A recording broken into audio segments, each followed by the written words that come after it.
So, aside from that, let's go with this question. How many of you love your job? Anyone love their job? You wake up in the morning, you are pumped to go to work. Okay. How many of you would love to punch your job in the jugular? Anybody? Anybody? Okay. Now, today we're going to be talking about some very important concepts, and they seem disconnected, but they are connected in a very important way. We're going to talk about work, and we're going to talk about words. Because King Solomon, now, if you're just joining us, he has walked us through this book of Ecclesiastes, where essentially Solomon starts off in Ecclesiastes, and he says, I'm going to find out what gives life meaning.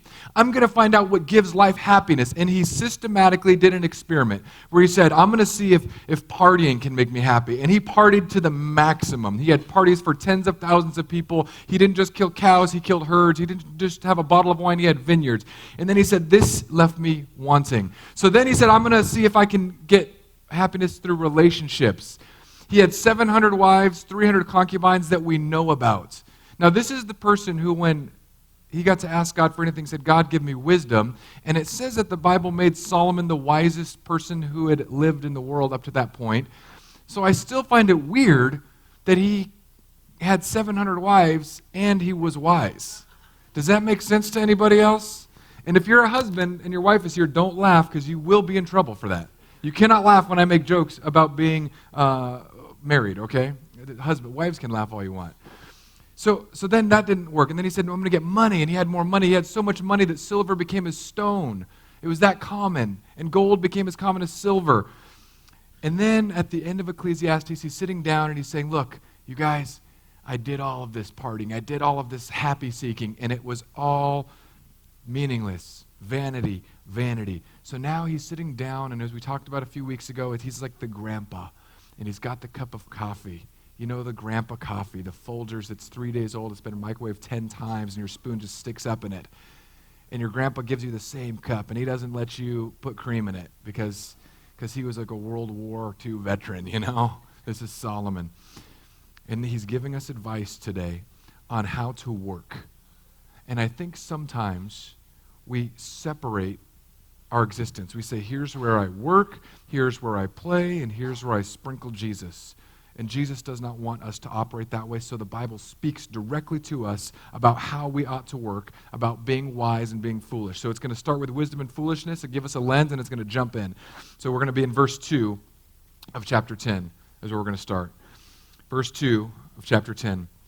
A wise man's heart inclines him to the right, but a fool's heart to the left. So he's just giving us a general litmus. And as a side note, I think it's ironic that the Republican Party hasn't grabbed this verse yet. Anyone else think that's funny? A wise man's heart inclines him to the right. I feel like they should just put that on their coffee mugs, and then like they would attack the left with it. And by the way, if you're new, I don't believe Jesus is Republican. I think it's all crazy that stuff's going on right now. But I'm a little, I'm concerned that the Republicans aren't reading Ecclesiastes, because they would have found this. This would be on every bumper sticker in Florida, or at least half the bumper stickers, because we're a swing state, right? Right? Which way are we going to go? As a Californian, we just, you just were what you were. But in Florida, I'm like, hey, my vote counts here. This is exciting. So side note, we're going to keep on going. Even when a fool walks on the road, he lacks sense. He says to everyone that he is a fool. Okay. Paint the picture. Here you are. You're driving down the I-75, and you're going, I'm going to say a generous 79 miles per hour. Okay? So some of you, like the road hogs, you're like, 79? If I'm in my grandma's 84 Cadillac. I know you go faster, whatever. We're going to find a medium place. What do you do when you're driving down the road? You're on your way to Sarasota. It's a beach day. Everything's going perfect. You've got a cooler with a picnic. And you see some crazy dude walking in the middle of the freeway. What's your first inclination? What? Gas? We have some therapy we're going to offer for free after the service. I hit the gas. If I see a guy in the 75, he should not be there, so I'm going to make sure he's not there. You guys are, my work's cut out for me. Ideally, you wouldn't hit the gas, but you wouldn't think like this person's sane, right? Even the people sometimes, and I find this so odd, sometimes people get in an accident and they're on the median shoulder, and they think in their mind somewhere that it's wise to try to cross over. I'm like, don't do that. Just wave at somebody. Put your hood up. If you don't have a cell phone, the call box should be out of your options if you're on the wrong side of the freeway. But I've seen people do this before. I've seen people walking down the road. And Solomon is telling us, look, fools, you can spot them by the way they walk. You know exactly who the fool is just by the way they carry themselves. Now, nobody generally thinks they're a fool. So this is a hard thing. It's called a blind spot. So what you have to do is you've got to ask some of your closest friends, hey, what are some things that I do that are foolish? I don't think any of you have walked across the 75 freeway in the middle of rush hour, but I wouldn't put it past some of you. I don't think that many of you, lack what we call common sense, but I have had coffee with some of you. Well, what I want us to think about is this very, very, very important truth, is that we all have areas of foolishness. All of us have areas in our life where we get stuck in childhood, right? Did you know the average age of a video game player right now is 39 years old? 39 years old. All the 39-year-olds are like, yep. All the 50-year-olds are like, what's a video game? It's like Pong, but then graphics. It's like a movie in Pong. Sorry. Because then you've got the younger kids that they're like, oh, that's their life. They go from phone to Xbox to phone. And it's just a screen-addicted world. I'm getting glasses this week. They're ordered. They're on their way because my eyes have been abused by screens now. And I knew it was getting bad because I was like, hey, can we make this font bigger? Can you focus the projector? And the tech guy was like, no, man, it's focused. Your brain's out of focus. So I got my eyes checked, and it's true. My brain's out of focus. So foolishness is in the way that we walk, and we need to be aware that all of us have areas of foolishness in our life and have people that can speak into us and say, hey, you got stuck in 12-year-old self here. It's time to grow and become an adult in this area of your life. The Jewish people had no adolescence, so we have these amazing years we call teenage years, right? It's what every parent looks forward to. As soon as your baby's born, you're like, I can't wait till you're a teenager. I can't wait till you hate me and you think I'm an idiot, but really you're the idiot. You just went in the Jewish culture from child, and then at 13, adult. You went from, I don't have to do stuff, to, I'm going to get a full-time job and walk uphill to work in the snow both ways every day. 13, boom. So I've tried to carry that into my house. I'm prepping my children for this.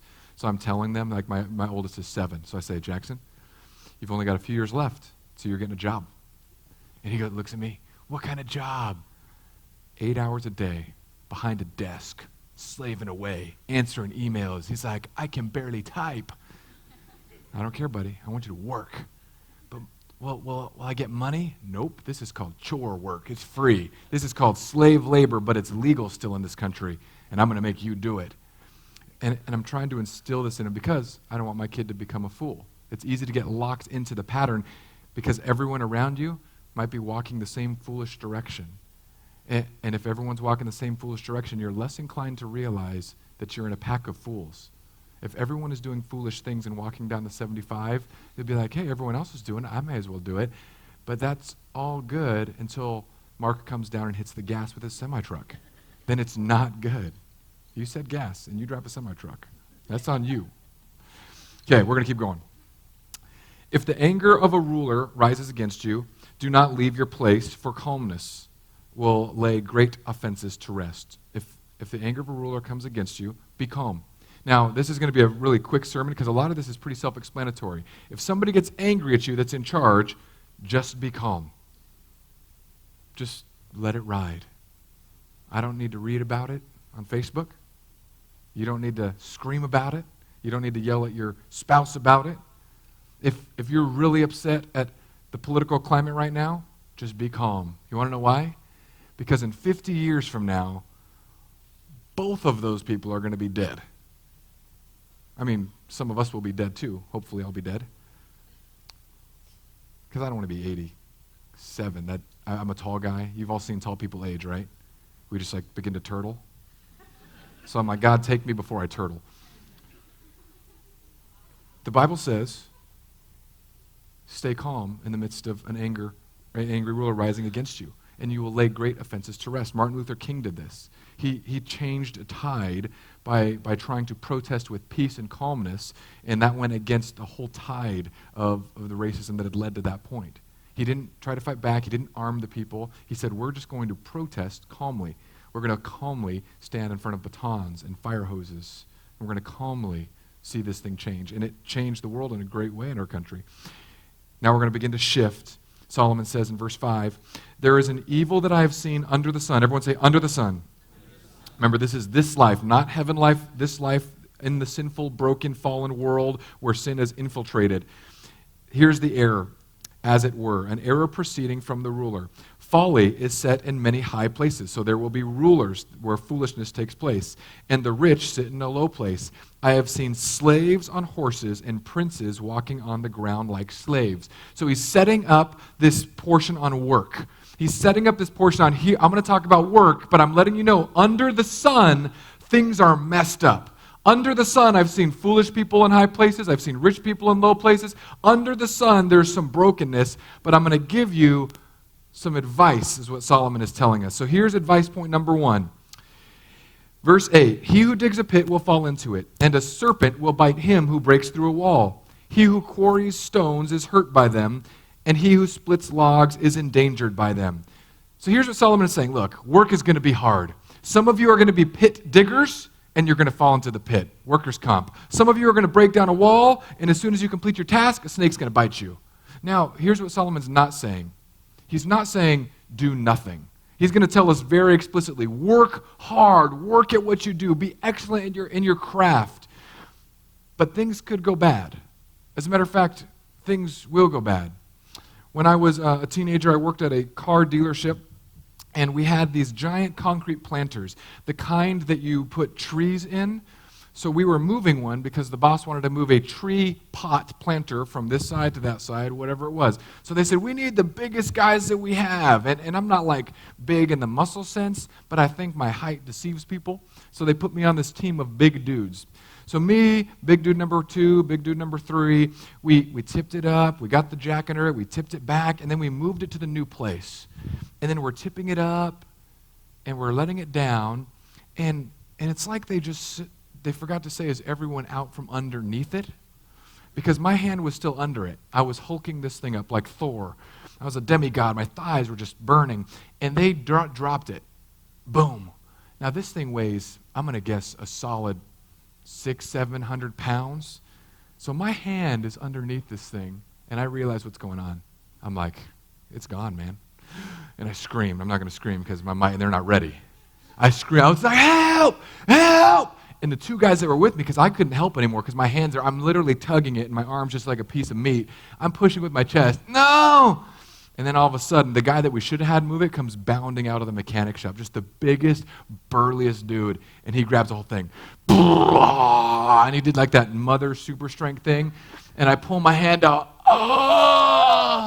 And this is no joke, this is what happened. I look at it for a second, and then, no! Now, this was traumatic. Now, if you look at my middle fingers, which I'm not going to show you, this one is a lot thicker than the other one because it cracked in half. My finger cracked right down the middle. Guess what I've never done again? Someone's like, hey, we need to move a heavy object. Let me show you what happened the last time I moved a heavy object. I don't want that again. Now, I still from time to time move heavy objects. But I'm at the age now, because I have prescription glasses that are en route, where I can say, somebody find me a 20-year-old. I'm beyond this point now. I'm like fitness band, walk, light, jog mode of life. Solomon says, things could go bad, but keep on working. And here's what I love. One of the things that we're going to learn to do in our next sermon series, we're starting a new sermon series on September 11th, and a bunch of marketing is going to start coming out for that to invite our friends to. But I tried to dwindle it down to get to the smallest number of sermons, and currently I'm at 61 sermons. So the next sermon series is going to last for over a year, and I could not be more excited about it. And one of the things that we're going to emphasize in this series is learning to see Jesus in the entire Bible. learning to see why Genesis is pointing toward Jesus and why Exodus, and we're going to go through the books of the Bible. And so that's why it's 61, because I paired together some of the books. But right here in this verse, I love this, because it's almost like there's this shadow. If you read the Bible enough, you can start to pick up on themes. And it says, he who digs a pit will fall into it. And I love that in one sense we fall into a pit, but in the ultimate sense, Jesus went into the pit of death for us. That's what 1 Peter tells us. He descended to the pit for you and for me. And then he says, the serpent will bite him. Well, the serpent bites us, but Jesus crushes the serpent's head. And then it says, he who quarries stone is hurt by them. There are stones that crush men, but Jesus is the cornerstone who will constantly lift us up and be the center and the rock of our life. So we're going to learn how to do some of that, but for today, I just want you to begin to think that way, see the world of Scripture in that way. Verse 10, if the iron is blunt, and one does not sharpen the edge, he must use more strength. But wisdom helps one to succeed. Now, this is very cut and dry. This is when your husbands, this is when your wives tell you to do a task, and you know there's probably a smarter way, but brute force just sounds like more fun, right? And we all have that guy friend that will rather use force. We all know him, right? He's got the biceps, or he's got like dad issues, big anger complex, but he will brute force his way into anything. You tell him, I want to get rid of this tree, here's a bat, and he'll try. Now, the Bible wants us to be wise in the way that we're working. First, Solomon says, I want you to work without fear. Things will go bad, but work and trust. And then he's telling us now to work smart. Use your brain. Some of us, we don't like to use our brain.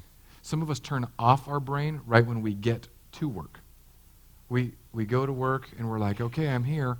Boom, power down, coffee, TPS reports. And you just do this all day. Some of us have to use our brain for work. Some of us depend on caffeine to make our brain work. Solomon says, I want you to use wisdom. If you're cutting something down, sharpen it. If you're working with people, become a people person. If you're in sales, for example, you don't want to be the grumpiest, angriest looking person on the block. Salespeople should be happy, right? I mean, looking at you now, I can tell who are not salespeople and who are salespeople. Just your natural disposition. You want to sell something. You don't. It just works. You guys understand this. No matter what your vocation is, you want to work well at it. Nobody, when their plumbing breaks, calls me. Like, my plumbing broke. Oh, my goodness. Oh, life's going bad. You know why you don't call your pastor? Because you're cursing up a storm. So you call your plumber, who also curses up a storm. So you guys have a powwow. He fixes your leak, and then you come to church, and I fix your spiritual leak. And then all is good.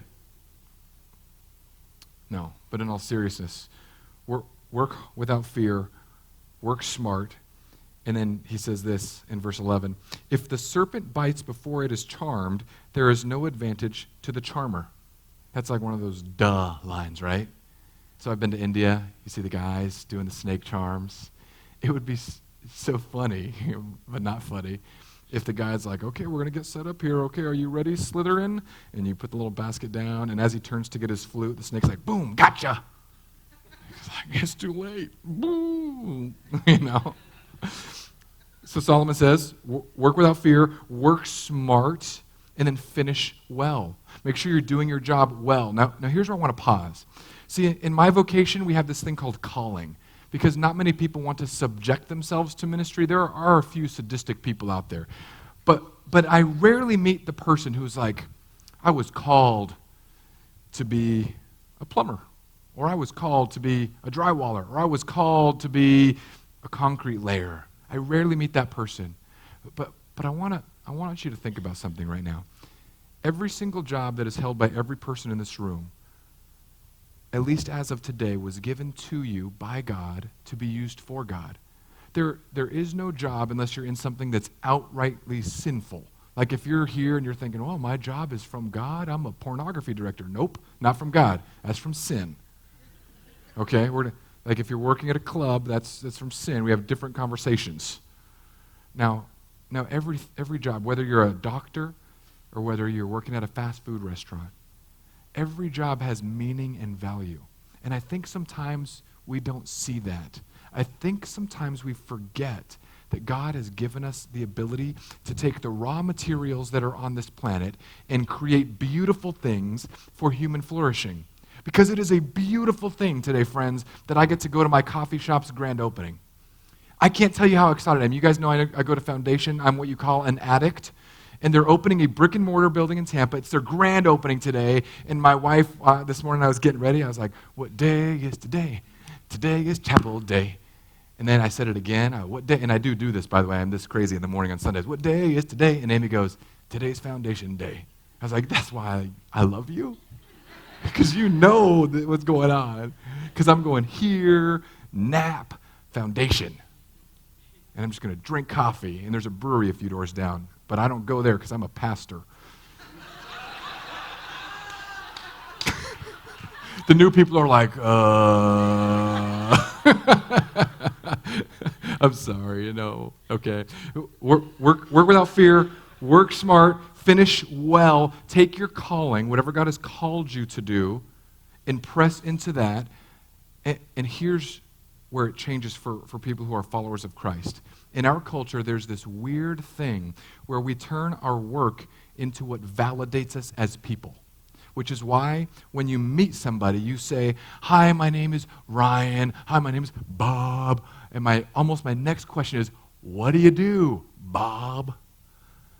And Bob wants to tell me, and hey, what do you do, Ryan? And we want to talk about what we do because our job in this culture often validates who we are rather than our identity in Jesus validating who we are and being who we are. And that's a very different conversation because now my worth is not predicated on what I can create, but it's my worth as a human being is based on what Jesus has done for me. Your worth is based on what Jesus has done for you, which makes going to a job that you hate way more tolerable. Because if your identity is wrapped up in your job and you hate your job, guess what happens? It's like the trickle-down effect. And if you're not married or if you're not part of a group, you might not get this. But if somebody's angry all the time and then they come home angry all the time, how does that affect the kids? How does that affect the roommates? It affects everything like crazy. It's like a poison that seeps in. Now, Solomon wants you to know, as you work, know your calling, know your place, and be where you are, but know that what you're doing is not your identity. Your identity is in what I have done for you. Your identity is in what I have given you. Now, he's going to go on, and I'm going to read through some big chunks here. I'm skipping down to verse 15, but we're going to come back up. The toil of a fool wearies him, for he does not know the way to the city. Work without fear. Work smart. Finish well. And then this one, work with direction. If you don't have a place that you're aimed in your work, you're going to wander around and get lost. You won't have a direction in the city. If you don't set a goal that's touchable, tangible, specific, measurable, then you're not going to complete that goal for whatever your job is. Solomon is passing along this knowledge to us, but I'm going to back up because for time's sake, I want us to get to the words part, okay? So anyone here have trouble saying things they shouldn't? Foot and mouth syndrome. Okay, just me, or I've heard that people sometimes have this. Check out what Solomon wants to tell us about words in verse 12. The words of a wise man's mouth win him favor, but the lips of a fool consume him. The beginning of the words of his mouth is foolishness, and the end of his talk is evil madness. A fool multiplies his words, though no man knows what it is to be, and who can tell him what will be after him. So here's what Solomon says. Wise guy is a wise man. A wise guy is bad in our culture. A wise man will speak wise words, but a fool's mouth will get him in trouble. Some of us are predisposed. So you're either a person where you think first and then talk second, or you're a person who talks first and forgets to think. And there's some other options out there. But you know who you are instantly. Oh, I'm the think first. And some of you are, I think for so long that by the time I want to say something, the other person I was going to talk to has been gone for a week and a half on vacation. Some of you are that person. And if you don't know, just get in an argument with somebody. So you argue with them and you can figure out which one you are. If you're the talk now, think later version, you're the one that blows up. What? You did this. If you're the think now, talk later, you're the one that sits there like a mouse. And then you walk away, and as soon as you walk away, you just have the gem of a bomb that will destroy their existence. And then you get to be either a think and be gracious or not. Now, I don't know about you guys, but the Bible says that the tongue is set on fire by hell itself. I think the Bible means it. And I think that we all know, because many of us have been in that circle where you're talking bad about somebody and said somebody walks in right behind you. Have you guys had that experience? Nobody? Me neither. I mean, I've heard that it could happen. That you're talking about somebody and you know you're in the thick of it, and all of a sudden they're there, and it's like that moment where dad or mom walks in behind the siblings about to get in trouble, and they're like, woohoo! And you're like, they're right behind me, aren't they? And your words get you in trouble. A fool's words end in evil madness. And here's the thing that I said in the beginning. No one self-describes himself as a fool. No one wakes up in the morning and they're like, it's another fool's day for me. I'm going to go walk down the I-75 and curse at old people. No, nobody does that. Nobody wakes up with that on their agenda. We wake up thinking, I'm going to be a reasonable human being. And then something crazy happens. As many of you know, I've struggled with road rage in my life, and God's been really helping me with that.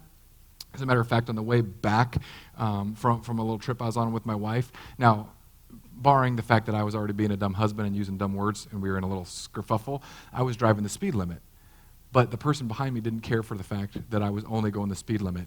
And you guys, I have not been laid into this hard in a long time, because they went, as soon as the lane was open, they popped over to the next lane, and as soon as they were in that lane, they laid on their horn, and they had some sort of hand gesture like a rocket ship just taking off and just staring at me. And they just, and I look over, and just for reference, I'm here. Right here it says, love God, love others. And right here is a rocket ship going straight to hell. No, I'm just kidding. It was just a rocket ship, and the hand gestures and the anger. And in that moment, I thought, I could either be a fool, like I've been in the past. Because my past road rage self, for those of you who don't know, like Jesus is sanctifying me, he's working on me. But there have been times in my recent past, like not in Florida, but in California, where somebody would do something to me, cut me off, be angry at me, and I'd just start following them.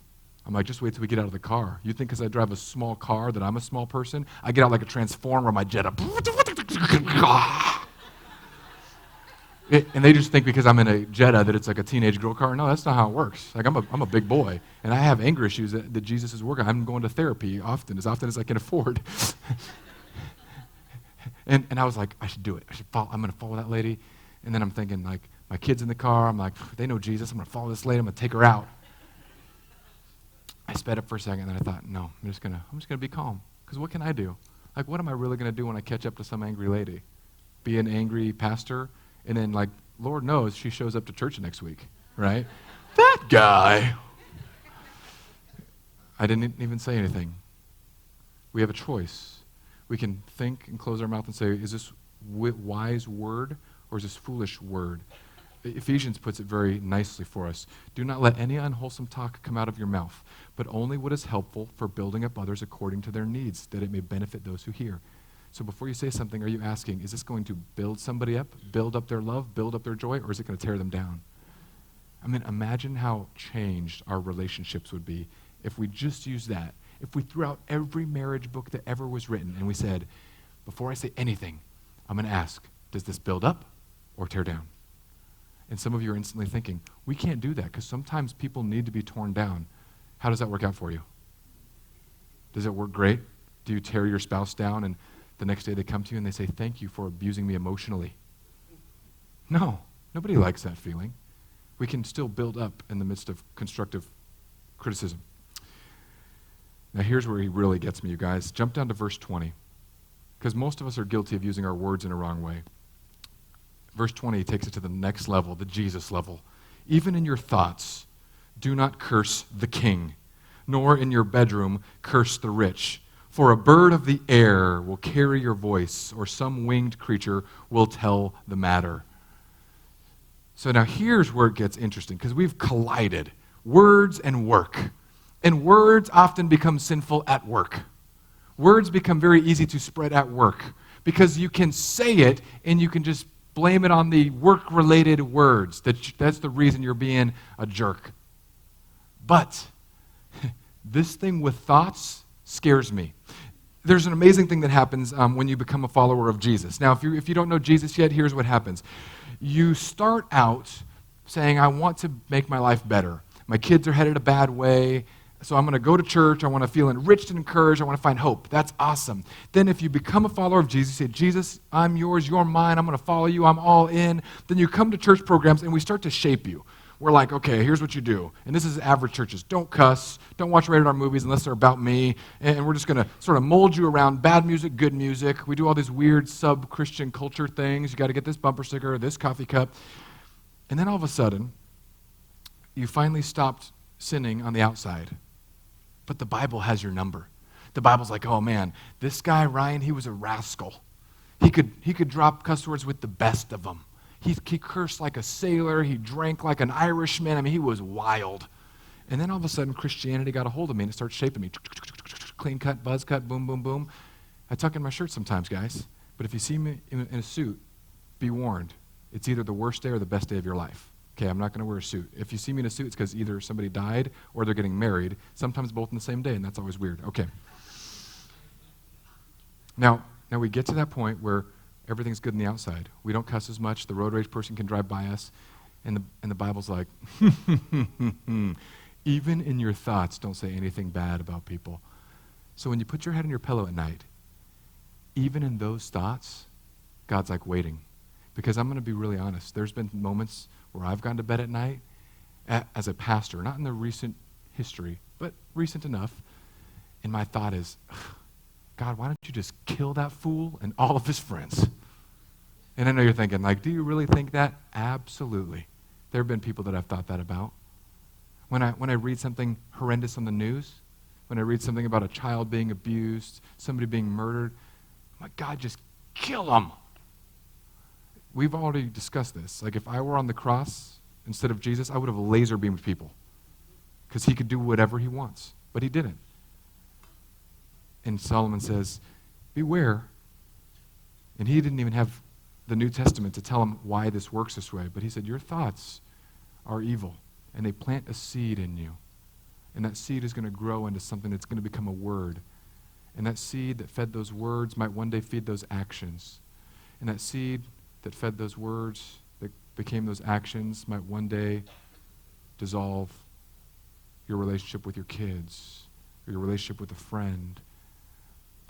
That seed that starts on the pillow thought of, I just can't stand this person, I wish this person would go away, becomes a word that can dissolve a marriage, that can dissolve a job. The good news in all of this is that Jesus looks at all of us. And that illustration that I love often using is that if your life thoughts and emotions were broadcast on a TV behind you for just 24 hours, you wouldn't have any friends left. Your wife would hate you, your husband would hate you. If it was here right now, I mean, I'd be like looking at some of you playing Angry Birds. I'd be seeing some of you on Facebook. I'd be some of you doing whatever you're doing, like playing. I knew one guy who was addicted to online poker on his phone, and he would play it during church service. That's ironic. Like some of you think, well, if I come to church, I'll get struck by lightning. No, God didn't strike that dude. And he's sitting there playing poker for money in the middle of church service. That's the kind of people I want, by the way, so if you know them, bring them. Jesus sees all of that and says, here's what's going to happen. Your thoughts will never measure up.